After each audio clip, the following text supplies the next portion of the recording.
চট্টগ্রাম জেলা স্টেডিয়াম আজ যেন পরিণত হয়েছিল এক রঙিন উৎসবে।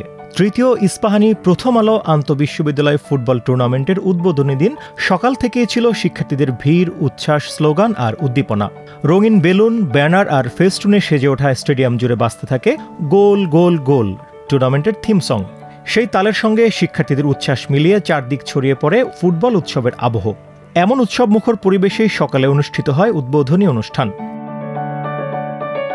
ঢাকা থেকে এসে টুর্নামেন্টের তৃতীয় আসরের আনুষ্ঠানিক উদ্বোধন করেন জাতীয় ফুটবল দলের অধিনায়ক জামাল ভুঁইয়া। তাকে ঘিরে শিক্ষার্থীদের সেলফি তোলার হিড়িক পড়ে যায়।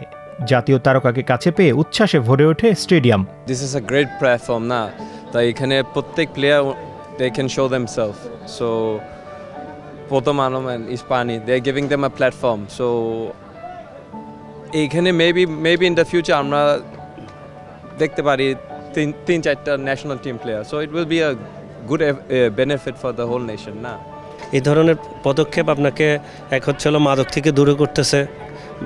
একটা বাচ্চা ইন্টারের পর যখন ম্যাট্রিক ইন্টারের সময় কিন্তু তার খারাপ সময়টা আসে, অভ্যাসটা এই জিনিসটা চেঞ্জ হচ্ছে এবং আপনি ব্যক্তিগতভাবে শারীরিক মেন্টালি ভালো থাকবেন। উদ্বোধনী মঞ্চ যেন এক তারকার মেলা।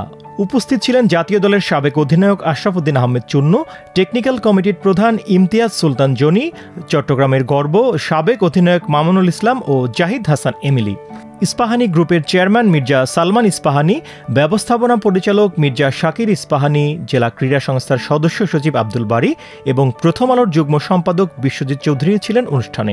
শুরু করলাম 32 টিম দিয়ে, এখন 46 টিম জয়েন করেছে। ভবিষ্যতে আরও বাড়বে, এটা আমরা চাই। এখন আমরা শুনতেছি অনেক ইউনিভার্সিটিতে বাচ্চারা স্কলারশিপ পাচ্ছে, ফুটবল স্কলারশিপ পাচ্ছে, ওরা টিম ভালো করতে চায়। অনেক কম্পিটিশন হচ্ছে, ওরা আগে থেকে ট্রেনিং শুরু করে। এসব যদি ইউনিভার্সিটি হওয়ার সবার জন্য ভালো, এটা শুধু আমাদের জন্য না, আমরা শুধু অনলি স্পন্সর করতেছি। ভার্সিটিগুলিতে খেলা হলে ছেলেরা অনেক খেলার জায়গা, আমাদের খেলার পরিধি বাড়া উচিত। আমাদের 18 কোটি মানুষের দেশ, এত বড় একটা দেশে আমাদের ফুটবলারদের পার্টিসিপেশন অনেক কম না হয়। আর ইউনিভার্সিটি লেভেলে যেহেতু তারা পড়া, একসাথে খেলা, জ্ঞান এবং আপনার খেলা দুটোই একসাথে পাবে তারা, এইটা আমি মনে করি যে সবচেয়ে বেশি উদ্বুদ্ধ করবে আপনার খেলোয়াড়দেরকে, ফুটবল খেলোয়াড়দেরকে, যে তারা এই জায়গায় পার্টিসিপেট করছে এবং এইখান থেকে ভালো ফুটবল খেলার স্প্রেয়াটা তাদের আরও বাড়বে। এরা হচ্ছে আগামী দিনের ভবিষ্যৎ। যারা ইউনিভার্সিটিতে পড়ছে তাদের যদি সুযোগ সুবিধা না করে দেই, তাহলে আমরা কীভাবে পাইপলাইন থেকে খেলোয়াড় নিয়ে আসবো। প্রথম আলো ইস্পাহানিকে আমি অসম্ভব ধন্যবাদ জানাই এরকম একটা সুন্দর সাকসেসফুলি টুর্নামেন্ট করার জন্য। গত 2টি বছর যেভাবে টুর্নামেন্টটি সাকসেস করে নিয়ে আসছে, যেভাবে হাইপ তৈরি হয়েছে, এবারও তার চেয়ে কোনো অংশ কম হবে না।